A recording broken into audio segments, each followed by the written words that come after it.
Hey everybody, this is a quick video to help you in case you have a Miele brand dryer and you're getting an error F53 and you're trying to figure out what it is and how to get rid of it. So what is this error? So basically the F53 error is a error with the motor. So either the motor is not working or the electronics that control the motor are not working. So if there actually is a physical problem with the motor, there's probably nothing you can do. You'll just need to call technical support to get someone out to fix it for you.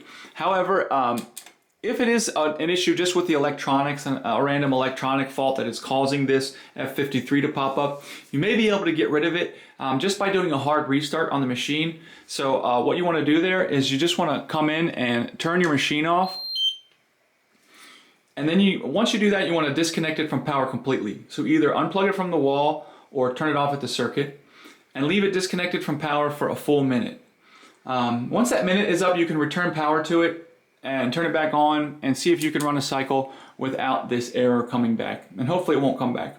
And again, if that doesn't fix it, it's probably something actually with the motor and you're going to need to have somebody to come out and service it. So anyways, hope this video helped you. Thanks a lot for watching. Have a great day.